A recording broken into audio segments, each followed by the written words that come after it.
Datang ke sini hendak menapak tilas jejak perjuangan Sultan Syarif Qasim II.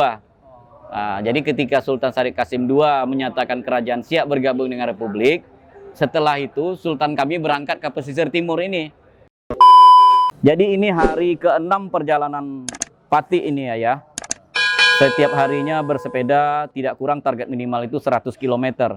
Supaya tercapai sampai di Sabang itu dalam 12 hari yang jaraknya dari Siak ke Sabang itu totalnya 1.200. Jadi 12 hari kalau konsisten gitu insya Allah sampai. Cuma kan nampaknya pasti agak meleset juga karena kan ada hari-hari singgahnya. Dan alhamdulillah tepat 1 Ramadan hari ini. Jadi Pati tiba di Tanjung Balai ini melaksanakan puasa Ramadan di sini, merasakan pula nuansa Ramadan di Tanjung Balai ini. Jadi kira-kira inilah maksud kedatangan. Ini surat jalan Pati dari Lembaga Adat Melayu Riau tentang perjalanan touring ini, ada di dalam isinya, cuma Pati belum sempat mengopinya. Kemudian dari pemerintah Kabupaten Siak,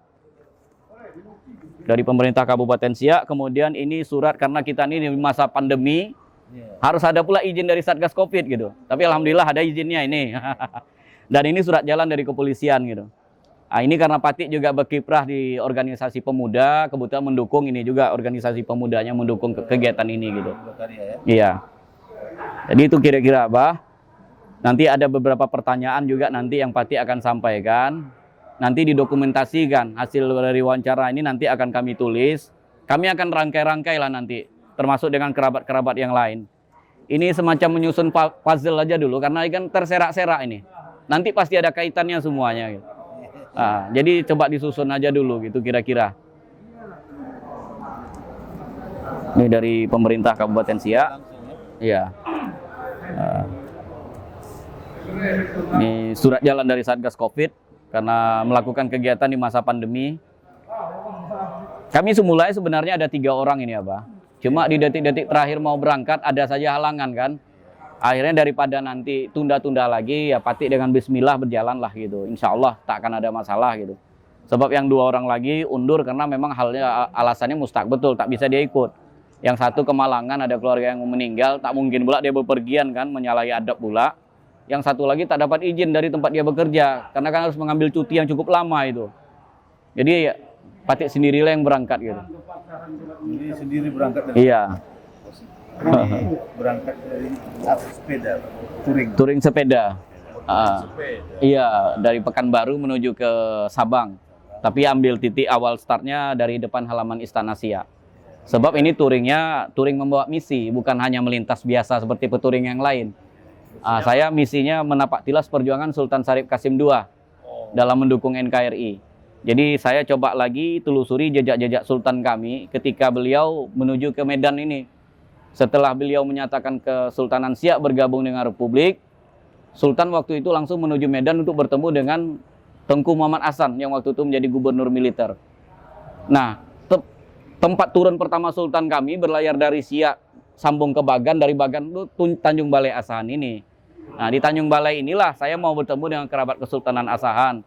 Sebab informasi yang kami dapat, Sultan kami sebelum dia bertemu dengan Tengku Muhammad Hasan, karena dia tibanya di sini malam untuk menghindari wasa itu kan masa-masa konflik ya. Sempat bermalam di Tanjung Balai, diterima oleh kerabat Kesultanan Asahan. Nah, itulah yang ingin kami dapat gali informasinya gitu. Di mana waktu itu apakah memang betul sempat bermalam gitu kan, karena untuk menunggu terang hari dijemput sama pasukan TKR waktu itu ya, sebelum namanya TNI gitu.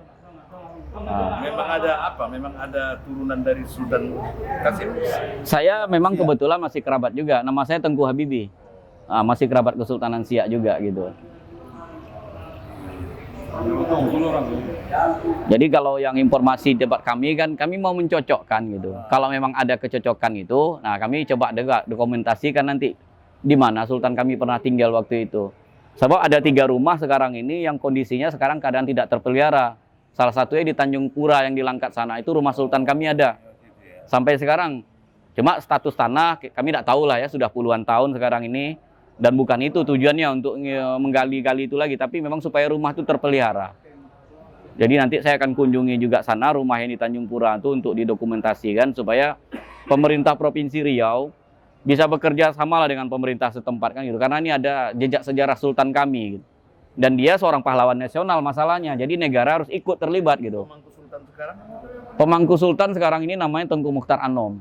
ada izin dia kasih, Iya. ada dikasihnya izin untuk melakukan. Oh, kami dari lembaga adat langsung. Ada suratnya juga dari lembaga adat. Apa ada rumahnya dulu di sini? Kalau rumah nampaknya Tanjung Balai tidak ada, karena dia hanya singgah. Cuma maksudnya apakah dia bermalam diterima oleh waktu itu, berarti masa Sultan siapa itu yang sebelum peristiwa revolusi sosial? Masalah. Ahmad Shah ya. Berarti Sultan Ahmad Shah lah mungkin yang menerima. Sebab adab orang tahun 46. Tahunnya tahun berapa? Tahun 46. Tapi 46 awal sebelum terjadi revolusi. 46 itu tahun Sultan Saibun lah. Sultan Saibun ya. Berarti itulah mungkin yang menerima. Apalagi adab orang dulu, kalau dia melintas dia pasti pamit-pamit tuh kan. Nggak mungkin dia main lewat aja. Iyalah. Kalau memang semasa itu udah langka yang tahu. Yang tahu orang istana. Ada tempat tinggal Sultan Syarif Kasim, Yang di mana? Batubara. Di Batubara ya, Batubara ya. Makanya juga nanti mau ke sana. Warganya. Rumah singgahnya. Rumah singgah. Termasuk yang di Tanjung Pura.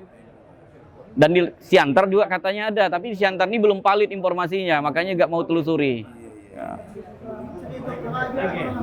Jadi kalau sekiranya bisa kami bertukar informasi untuk saya rekam, saya catat nanti, kami akan teruskan ini kan gitu. Iyalah. Apakah cocok dengan informasi dengan pihak Asahan gitu. Datang ke sini hendak menampak tilas jejak perjuangan Sultan Syarif Kasim II.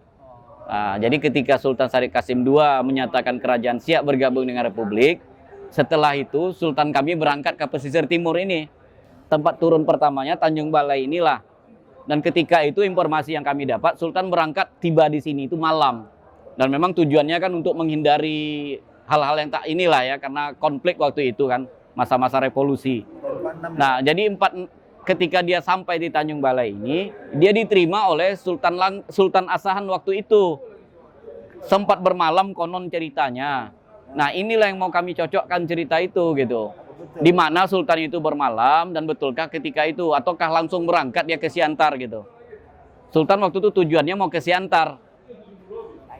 Bertemu dengan Tengku Muhammad Hasan, gubernur militer pada masa itu. Sebetulnya Pak saya pun tak pernah mengerti. Tak kalah juga ya. Tapi jadi kalau Sultan pertama pun mangkatnya pun di pantai orang tangan. Enggak, ini zaman Tengku Saibun. Zaman sebelum revolusi. Saya pun itu. Sultan Saibun ya. Tahun 33 itu. Iya. Oh. Kamu nggak kan tahu. Iya. Tahun 33. 33. Taman Mahkota tahun 33. Kamu nggak tahu ceritanya itu? Dia singgah kemarin. Pak tahu Pak saya. Coba Sultan kami dari Siak sana, dia singgah ke sini. Sempat bermalam dia di Tanjung Balai. Tapi dia bermalam di mana itu yang kami tak tahu. Kemungkinannya mungkin diterima oleh Sultan Saibun masa itu ya. Jadi kalau Tapi potong cerita. Naik apa dia? Dia berlayar naik kapal dari Siak. Kemudian sampai di sini dijemput pakai jeepnya. Oh, baru ke Siantar. Iya, mau dibawa ke Siantar. Cuma sebelum berangkat itu, karena tibanya malam, diterima oleh Sultan Asahan. Dia berangkat dari sana tahun berapa? Tahun 46 awal itu. Tanggalnya? Tanggal itu yang tak tahu pasti, tapi di sekitar perkiraannya bulan Januari.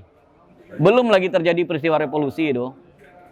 Bulan Maret udah terjadi peristiwa itu. Ya. Dulu memang kita punya hubungan dagang antara Pekanbaru dengan Tanjung Balai. Dulu kapal-kapal di Iya. sini itu ke Pekanbaru. Oh, bukan baru, Pak ya? Kapal-kapal Labuan Bajo ke Pekanbaru, ada landing di Pekanbaru.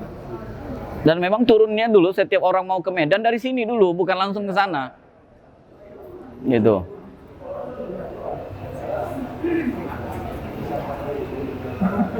Memang ini tidak bisa langsung harus ada setidaknya awal dulu kan.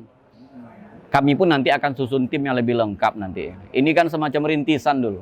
Karena untuk mendapatkan langsung data begitu tak akan bisa juga kan gitu. Tapi bukan saya aja, anaknya kakaknya Iya. pun masih ada. Nanti bisa ditanyakan juga. Supaya kami dapat melacak lagi kan di Tanjung Balai ini di mana-mana aja gitu. Kalau memangku sultan di sini, di Medan. Di Medan tinggalnya ya. Punya. Mm. Ini pula ada pemerintahan kerajaan jauh 14 dan 18. Tengku Abraham namanya. Mangku sultan. Oh iya. Ada kata itu.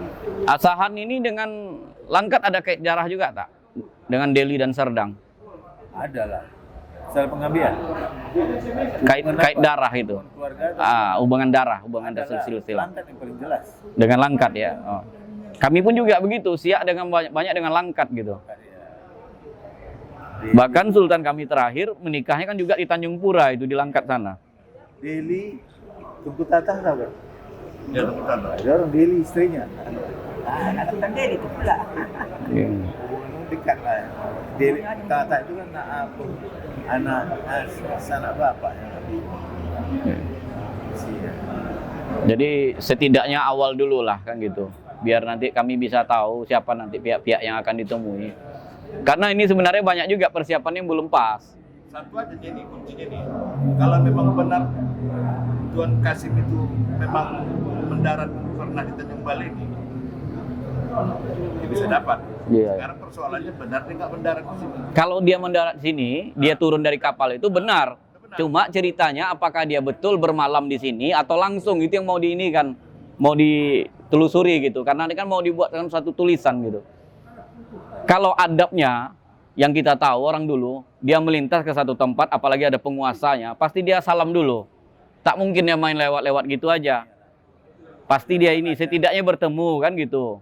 Entah sempat dia bermalam atau tidaknya, itu yang ingin dicocokkan gitu. Tapi yakin pasti dia ada bertemu dulu dengan Sultan itu. Banyak penyambutannya. Baru dia lewat. Mungkin tidak penyambutan secara ini kan, mungkin hanya secara pribadi karena kan masa itu kan sedang genting-gentingnya. Situasi nggak jelas kan, Jepang udah pergi, sementara dapat kabar sekutu mau datang juga, terus sudah diproklamirkan berdirinya Republik, kemudian dipaksalah kerajaan-kerajaan yang ada untuk segera bergabung kan gitu ceritanya. Enggak, di tahun 46 tuh Jepang masih ada di sini. Jepang masih ya, tapi kan udah tak punya kuasa, maksudnya udah. Terakhir pindah ke Siantar. Saja. Nah, itulah bisa kita lagi. Iya. Jadi banyak sebenarnya mau dirangkai ini.